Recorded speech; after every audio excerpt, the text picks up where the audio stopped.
제가 읽어드린 이 디모데전서는 우리가 신약 성경을 분류할 때 목회서신으로 분류를 합니다. 목회서신이라는 말은 위대한 목회자요 스승인 바울이 아버지 같은 마음으로 젊은 목회자인 디모데에게 하나님께서 기뻐하시는 목회자의 자격과 자질을 갖추도록 하기 위해서 사랑으로 권면하는 그런 내용을 담고 있습니다. 오늘 읽어드린 말씀 가운데서 보면 특별히 바울은 경건을 준비하라, 그리고 이런 자격을 갖추라 초점을 맞추고 말씀을 합니다. 경건이라는 말은 하나님을 닮은 또는 거룩한, 또 우리에게 향하는 하나님께서 우리에게 반드시 갖추기를 원하는 절대적인 명령입니다. 우리가 구체적으로 말씀을 드리면은 하나님을 경외하는 믿음과 삶을 갖추는 것이 바로 경건입니다. 그래서 우리가 어떤 경건을 갖추어야 하는가 하는 데서 우리의 교훈을 얻을 수 있기를 바랍니다. 첫째는 우리가 잘못 생각하는 경건에 대한 오해들이 몇 가지 있습니다. 제가 읽지는 않았는데 바로 앞에 나오는 3절과 4절 말씀에 보면은 사람들이 당시에 또 지금도 이렇게 생각하는 사람들이 있을 수 있습니다. 혼인을 금하고, 즉 교회 안에 들어온 거짓 교사들의 가르침 가운데 하나가 결혼을 해서는 되지 않는다. 결혼은 육체를 더럽히는 행위이다.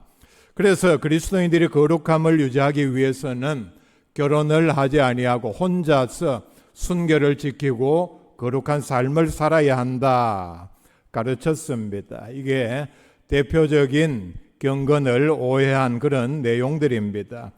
그 다음에 계속해서 말씀을 합니다. 어떤 음식물을 먹지 말라, 즉 구약에서 부정한 음식으로 규정한 그런 음식들을 먹으면은 몸을 더럽히고 그게 바로 죄를 짓는 일이다, 이렇게 해서 금했습니다. 그런데 3절 말씀 뒷부분에 보면은 음식물은 하나님이 지으신 바니 믿는 자들과 진리를 아는 자들이 감사함으로 받을 것이니라 말씀을 합니다. 예수 그리스도의 은혜의 복음의 선포로 말미암아 구약에서 우리에게 규정한 율법에 의한 부정한 음식의 개념은 이제 사라졌습니다. 그러나 단지 우리가 주의해야 할 내용들은 구약에서 율법으로 금하고 있는 음식물들을 보면은 많이 먹으면은 좋지는 않은 그런 음식들입니다. 우리가 여기에는 주의를 할 필요가 있습니다. 그러니까 우리가 다시 이 음식에 관한 우리의 경건과 연결해서 생각하면은 더러운 음식 또는 부정한 음식은 없습니다. 예수님께서도 분명히 말씀을 하셨죠. 사람의 입으로 들어가는 것이 사람을 더럽게 하지는 않는다. 뒤에 나오는 4절 말씀에 보면 하나님께서 지으신 모든 것이 선하매, 모든 피조물 가운데 우리에게 먹으라고 주신 모든 음식을 여기에서 다 포함을 합니다. 선하신 하나님께서 우리의 인간의 유익을 위하여 주신 것이기 때문에 음식도 어떤 것도 하나님의 창조물, 우리의 유익과 혜택을 위해서 주신 것이라고 생각한다면은 이런 모든 것도 다 선하다는 얘기입니다. 그러니까 우리가 음식을 먹을 때에 이건 부정하고 이건 내가 먹으면은 내 믿음, 내 인격, 육신을 손상하는, 더럽히는 것이 되고 이렇게 생각할 필요가 없다는 얘기입니다. 그러니까 우리가 음식을 대할 때 하나님의 자녀로서 가장 하나님을 기쁘시게 하는 태도는 감사함으로 받으면은 가릴 것도 버릴 것도 전혀 없다, 그렇게 말씀을 합니다. 나아가서 두 번째 육체의 연단에 대하여 말씀을 합니다. 육체의 연단, 우리가 살아가면서 운동을 하면서 연습을 하고 훈련을 하는 이런 내용들을 가리킵니다. 이 말씀을 기록할 당시 이 지역 모든 사람들은 그리스 문화의 영향으로 그 당시에 이미 고대 그리스 올림픽이 있었습니다. 그래서 이런 대회에 참가하는 사람들이 상을 받기 위해서 부지런히 연습을 하는 것을 보고서 기록한 말씀입니다. 아니면은 군인들이 전쟁에 대비해서 땀을 흘리면서 전술을 훈련하는 모습을 우리에게 연상케 하고 있습니다. 선수들에게나 군인들에게 연습 또는 훈련은 매우 중요합니다. 연습을 할 때에 또 훈련을 할 때에 고통을 참으면서 땀을 흘리면서 때로는 피를 흘리면서 잘 감당해야 승리하고 영광을 누릴 수 있기 때문입니다. 그래서 실제로 보면은 자원에서 엄청난 훈련을 하고 연습을 합니다. 파리 올림픽이 끝난 지 이제 며칠 되지 않았습니다. 우리가 이런 내용들을 보면은 수상자들이 금메달을 따기 위해서 얼마나 혹독한 훈련을 했는가 보도를 통해서 알려진 내용을 제가 몇 가지를 소개합니다. 여자 태권도 57kg에서 금메달을 딴 김유진 선수는 이렇게 인터뷰를 통해서 그의 훈련 과정을 소개를 했습니다. 하루에 발차기를 10,000번을 연습을 했다. 자, 여러분, 1시간은 3,600초입니다. 1초에 발차기를 한 번 할 수 있을까도 저는 의문입니다. 자, 그렇다면은 하루에 10,000번 발차기를 연습하기 위해서는 몇 시간을 계속해서 발을 높이 힘차게 뻗어야 합니까? 8시간 이상. 사실은 숫자적으로는 부족합니다. 진짜 이 김유진 선수가 자기가 하루에 발차기를 10,000번 하는지 헤아려보고 한 내용인지 하여간 중요한 의미는 그만큼 연습을 혹독하게 많이 했다라는 뜻입니다. 그는 같은 인터뷰 자리에서 말하기를 매일 연습하러 갈 때마다 지옥으로 들어가는 느낌이 들 정도로 혹독한 연습을 했다. 자, 여러분 기억나십니까? 대구 출신인데 서울올림픽 유도에서 금메달을 딴 안병근 선수는 그의 주특기가 업어치기인데 하루에 업어치기 연습만을 3,000번 했다. 자, 이렇게 그가 고백을 했습니다. 업어치기는 발차기 동작과는 다르게 한 번 연습을 할 때마다 상대방을 완전하게 일단은 업어야 합니다. 그리고 매칩니다. 그러니까 그 모든 과정이 시간도 더 걸리고 힘도 더 드는 그런 과정을 겪었고 또 같은 유도 선수인데 최민호 선수는 하루의 훈련을 다 마치면 선수촌에서 일어설 힘도 없을 정도로 녹초가 되었다. 그렇게 고백을 했습니다. 우리 사회는 이제 프로 선수들이 많이 있죠. 많은 종목에서 정말 연습을 열심히 합니다. 때로는 부상을 당해 가면서 제가 중학교 다닐 때에 유도부가 있었는데 중학생 선수였지만은 늘 보면서 느끼는 것은 참 돌아가면서 선수들이 기버스 해가지고 수업에 들어오고 하는 모습입니다. 연습을 얼마나 혹독하게 했으면은 그런 부상을 당하면서 그렇게 연습을 하는가? 왜냐? 전문운동 선수들은 자신의 기량에 따라서 수입, 미래가 달라지기 때문입니다. 대회 나가서 우승을 하고 금메달을 따면은 엄청난 영예를 누립니다. 그 수입은 우리가 상상도 할 수 없을 정도입니다. 가는 곳마다 VIP 대접을 받습니다. 전문 선수가 아니어도 운동을 열심히 하는 사람들이 있죠. 적어도 하루에 몇 시간 또 몇 가지를 남들이 보면은 중독이라 할 정도로 그렇게 열심히 합니다.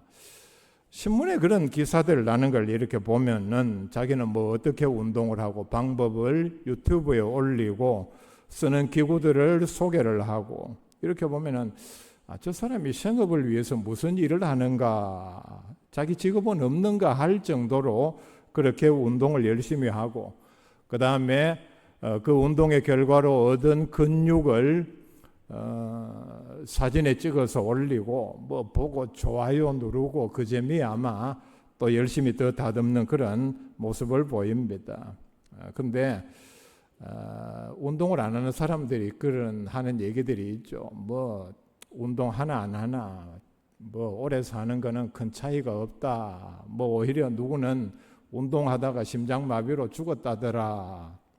뭐 그런 얘기도 합니다. 자, 육체의 연단, 연습에 대하여 오늘 말씀에 뭐라고 말씀을 하느냐. 8절에 보면은 육체의 연단은 약간의 유익이 있다. 분명히 말씀을 합니다. 성경은 우리가 육신적으로 운동을 하고 어떤 기술을 익히는 게 전혀 무의미하다. 예수 믿는 사람도 이게 시간 낭비니까 헛고생하지 말아라. 그렇게 말하지 않습니다. 약간의 유익이 있다. 약간의 유익이라는 말을 쓴 것은 보면 영적으로 또 긴 안목으로 보면은 아니면은 짧은 시간, 얼마간 동안만 약간의 유익이 있다. 약간의 유익이라고 말한 것은 아마도 이런 유익은 이 세상에 살아 있을 때만 아마 해당되는 영역으로 보면 됩니다. 근데 육신적으로도 또 긴 안목으로 보면은 결국은 운동을 아무리 많이 해도 다른 사람들이 볼 때 감탄할 정도의 어떤 기량을 가지고 있다 할지라도 결국은 늙고 병드는 것은 큰 차이가 없습니다. 의사들이 말하죠. 운동 열심히 한다고 나중에 늙어서 약을 먹지 않는 것은 절대로 아니다. 더 큰 차이는 결국은 누구나 다 죽고 다 썩고 만다는 사실입니다. 20세기의 가장 위대한 복서인 무하마드 알리는 수많은 경기를 하면서 정말 시대에 영웅 같은 핵주먹을 가진 펀치를 워낙 많이 맞았기 때문에 그는 굉장히 일찍이 파킨슨 병에 걸렸습니다. 그가 파킨슨 병에 걸려서 96년도 아틀란타 올림픽에 성화 주자들로는 나왔죠. 아마 본 사람들은 그리고 전성기의 그 모습을 생각하는 사람들은 깜짝 놀랐을 것입니다. 참 보기 흉하게 몸도 가누지 못할 정도로. 권투 선수의 가장 기본적인 자세가 뭡니까? 바로 이 자세죠.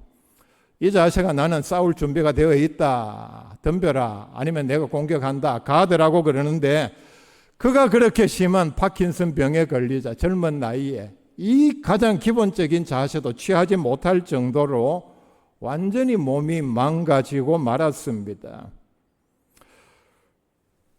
제가 이 기록을 찾아보는 가운데 깜짝 놀랄 기록을 봤습니다. 1952년 헬싱키 올림픽에서 5,000m, 10,000m, 마라톤 이 세 종목에서 아마 불과 며칠 사이 일어난 경기겠죠. 모두 금메달을 딴 체코의 인간기관차라고 불리는 에밀 자토펙이라는 마라톤 선수가 있습니다. 장거리 선수였는데 그는 78세에 늙고 병이 들어서 죽었습니다. 정말 인간기관차라고 할 정도로 저 사람의 다리는 쇠로 되었느냐 할 정도로 찬사를 받았지만은 결국은 그도 늙고 병드니 일어서지도 못하는 그런 몸이 되고 말았습니다. 지금까지 올림픽에서 한 사람이 가장 많은 금메달을 딴 사람은 미국의 수영 선수인 마이클 펠프스입니다. 그는 5번의 올림픽에 참여해서 혼자서 금메달만 23개를 땄습니다. 아마 이런 기록은 앞으로도 깨어지지 않을 것입니다. 그런데 제가 아까 말씀드린 세 사람 참 스포츠 인류 역사상 엄청난 위협을 남긴 사람들이죠. 그런데 스포츠 전문가들이 가장 많이 인류 스포츠 역사상 가장 위대한 업적을 남긴 사람이 누구냐? 의견이 분분하겠죠. 그런데 가장 많은 지지를 받은 사람은 미국의 프리솔로 등반가인 알렉스 호놀드를 꼽습니다. 프리솔로 등반이라는 말은 수직 암벽을 아무런 장비의 도움 없이 인공물의 어떤 도움 없이 그러니까 로프 없이 바위벽에 박은 볼트 없이 맨손으로 맨발로 올라가는 등반 기술을 말합니다. 이 사람이 2017년 6월 3일 날 미국의 요세미티 국립공원에 이렇게 들어가다 보면은 왼쪽으로 처음에 나오는 914m의 수직 바위 엘 캐피탄이라는 이름이 붙어 있습니다. 이 수직 바위를 3시간 56분 만에 아무런 장비 없이 손과 발만 사용해서 올라간 그 광경이 간단하게 여러분 한번 보시면은 지금 저기 좀 작게 보이죠. 근데 저걸 그냥 맨손으로 저렇게 올라가고 있습니다. 제가 지금 보기에 장갑도 끼지 않고 있는데 914m를 이렇게 보면 저게 수직 바위라는 게 다 보이죠. 근데 저거는 아마 앞으로도 저런 기록을 내는 사람은 없을 것이다. 그렇게 인정을 합니다.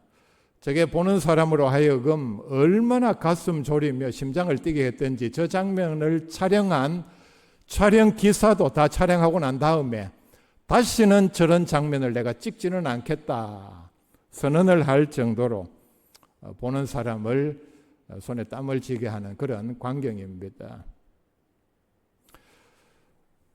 이런 업적을 이룬다면은 말로 표현할 수 없는 그런 업적이요, 영광을 누리는 그런 일입니다. 자, 그런데 성경은 분명히 말씀을 합니다. 모든 영광은 잠시요, 그리고 그 영광은 땅에서만 한정됩니다.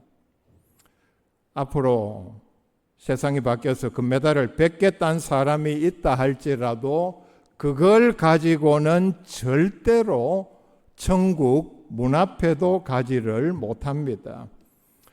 이 땅에서 이룬 육체의 연습을 통해서 어떤 결과를 얻었다 할지라도 이것은 고린도전서 9장 25절에 보면은 그들은 썩을 승리자의 관을 얻고자 하되 분명히 말씀을 합니다. 육체의 연단의 결과로 아무리 찬란한 업적을 남겼다 할지라도 결국은 그 결과는 다 썩고 맙니다. 세 번째, 중요한 우리에게 주시는 권면입니다. 그렇기 때문에 경건에 이르도록 연단하라. 우리의 믿음을 위해서, 성숙을 위해서, 경건을 완성하기 위해서 힘써 훈련하고 연습하라 말씀을 합니다. 마치 운동선수들이 최선을 다하여 훈련하고 연습을 하는 것처럼 힘쓰라는 얘기입니다. 바로 앞에 나오는 5절 말씀에 하나님의 말씀과 기도로 거룩하여 짐이라 말씀을 합니다. 말씀을 읽고 듣는 것은 매우 중요한 훈련입니다. 로마서 10장에 보면은 믿음은 들음에서 난다 말씀을 했습니다. 자, 그렇다면 우리가 말씀을 어떻게 들어야 합니까? 근성으로 들어서는 되지 않습니다. 믿는 마음으로, 아멘하는 마음으로 마음문을 열고 하나님께서 내게 주시는 말씀이라는 마음으로 들어야 합니다. 그렇게 듣지 아니하고 무슨 말을 하는가 한번 보자. 이치에 맞는지, 내게 맞는지. 그런 마음으로 들어서는 절대로 믿음이 성장하지를 않습니다. 말씀을 듣는 훈련을 통해서 말씀을 듣고 이럴 때에 시편에서 고백한 것처럼 하나님의 말씀이 꿀처럼 달다는 것을 느껴야 합니다. 아무리 말씀을 들어도 읽어도 이해도 되지 아니하고 관심도 없고 재미도 없고 이런 경우는 훈련받고 싶은 마음도 아예 없다는 얘기입니다. 듣는 것만 한정해서 말씀을 드린다면은 세상적인 어떤 솔깃함 이런 것만 찾는 사람은 절대로 경건에 이르는 연단을 할 수 없는 사람들입니다. 예배를 드릴 때도 우리가 기도를 하고 찬송을 부르지 않습니까? 찬송은 곡조 있는 기도라 그랬습니다. 예배를 대망하고 준비하고 소중히 여기는 마음으로 정성을 기울이는 것도 경건을 연습하는 중요한 훈련입니다. 경건에 이르는 연단을 하는 바울의 자세를 고린도전서 9장 24절에서 이렇게 말씀을 합니다. 운동장에서 다름질하는 자들이 다 달릴지라도 오직 상을 받는 사람은 한 사람인 줄을 너희가 알지 못하느냐? 너희도 상을 받도록 이와 같이 다름질하라. 바울은 아마 이 경기, 육상 경기를 봤던 것 같습니다. 전력 질주를 하죠. 100m 짧은 거리를 달리고도 숨이 차서 어떤 선수들은 참 그렇게 훈련을 많이 받은 선수임에도 불구하고 쓰러질 정도로 전력 질주를 합니다. 우리의 믿음 생활 자세를 이렇게 해야 한다는 뜻입니다. 25절에 이기기를 다투는 자마다 모든 일에 절제하나니, 우리의 믿음 생활에도 이런 절제하는 것과 같은 자기를 훈련하는 과정이 있어야 합니다. 그런데 세상에서 이런 경기를 하는 사람들은 썩을 승리자의 관을 얻고자 하되 우리는 썩지 아니할 것을 얻고자 하노라. 자, 여러분, 올림픽 전에 보면은 선수촌에서 체육관에서 국가대표가 훈련하는 광경을 뉴스를 통해서 보여줍니다. 참 혹독하게 훈련을 받죠. 자기 자신을 단련합니다. 뭘 얻기 위해서요? 썩을 승리자의 관을 얻기 위해서 합니다. 그런데 우리는 썩지 아니할 면류관을 위해서 어떤 훈련을 합니까? 우리가 돌아보아야 합니다. 26절에 그러므로 나는 다름질하기를 향방 없는 것 같이 아니하고 싸우기를 허공을 치는 것 같이 아니하며 내가 내 몸을 쳐 복종하게 하면 내가 남에게 전파한 후에 자신이 도리어 버림을 당할까 두려워함이로다. 정말 두려운 마음으로 믿음 생활하고 마치 권투 선수가 상대방을 향해서 마지막에 결정타를 날리는 것과 같은 자기의 몸을 쳐서 복종하게 하는 그런 연단과 훈련을 엄격하게 한다. 이게 바울이 우리에게 말해주는 믿음, 즉 경건을 위한 연단의 자세를 말을 합니다. 우리가 경건을 연습하기 위해서는 하나님의 말씀에 순종하고 경건을 해치는 죄를 멀리해야 합니다. 그리고 충성과 봉사는 필수입니다. 디모데전서 4장 10절에 보면은 이를 위하여 우리가 수고하고 힘쓰는 것은 우리 소망을 살아계신 하나님께 둠이니. 믿음 생활에서 경건의 연단을 위하여 수고하고 힘쓰는 것은 우리의 소망이 살아계신 하나님께 있기 때문이다. 자, 그렇지 않는 사람들은 소망이 하나님께 없다는 뜻이겠죠. 그러니까 이 모든 말씀들을 종합하면은 경건의 연단을 위해서 우리는 결단을 하고 행하는 노력이 있어야 한다는 것을 말씀을 합니다. 네 번째, 경건은 범사에 유익하다 말씀을 합니다. 8절에 금생과 내생에 약속이 있느니라. 자, 간단하게 말씀을 드리면은 금생에서는, 지금 이 땅에서는 하나님의 자녀가 되고 믿음과 경건을 위해서 힘쓴 사람에게는 하나님께서 함께 하시고 하나님께서 주시는 은혜와 복을 받는다 말씀을 합니다. 내생에서는 여러 많은 엄청난 것을 주시는데 놀라운 것은 성경에 다 약속을 했습니다. 문제는 이걸 우리가 과연 제대로 이해를 할 수 있느냐, 얼마만큼. 또 하나는 이걸 내가 믿느냐. 고린도전서 9장 25절에 보면은 썩지 않는 관을 주신다 말씀을 했죠. 여기서 말하는 관은 왕관입니다. 크라운. 디모데후서 4장 8절에 의의 면류관을 주신다 약속을 했고, 요한계시록 2장 10절에 생명의 관을 주신다 약속입니다. 베드로전서 5장 4절에 시들지 아니하는 영광의 관을 약속했습니다. 엄청난 약속을 주셨음에도 오늘날 많은 그리스도인들은 경건의 훈련을 하면은 자기만 손해라고 생각을 합니다. 왜냐? 힘써 믿음 생활하고 하나님의 말씀에 순종해야 하기 때문입니다. 자, 제가 말은 간단히 했지만은 이게 보통 어려운 일이 아니죠. 바쁘고 게으르고 편한 것 좋아하고 가장 중요한 문제는 약속의 말씀을 믿지 못하기 때문입니다. 그런데 어떻게 힘써 믿음 생활하고 말씀에 순종할 수 있습니까? 그리고 경건의 연단을 하면은 믿음 생활 열심히 하면은 내가 이 땅에서 살아서 잠시 누릴 수 있는 인간적인 재미, 유익은 다 포기해야 한다고 생각을 합니다. 그래서 믿는다고 하면서 경건의 연단을 소홀히 여기고 육신적인 향락, 쾌락, 게으름을 더 즐깁니다. 이걸 현대 그리스도인들은 자기의 사생활이라고 그럽니다. 무슨 얘기입니까? 내가 6일 동안 나가서 하는 내 사생활에는 목사도 교회도 간섭하지 말라는 얘기죠.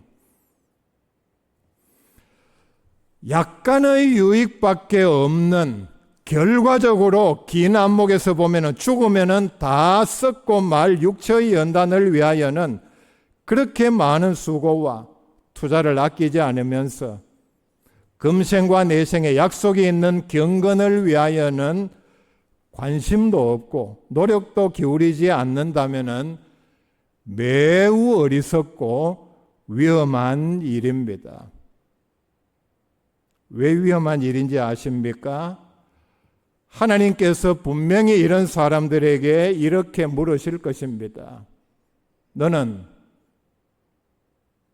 내가 좋은 환경에서 살 수 있도록 많은 것을 주었는데 그것 가지고 운동한다고 그렇게 많은 땀을 흘렸지만은 교회를 위하여 경건을 연단하기 위하여 얼마나 힘썼느냐?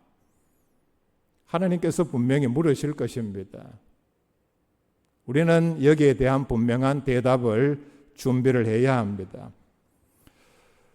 금생과 내생의 약속이 있는 경건을 연단하는 복된 성도들 다 될 수 있기를 바랍니다.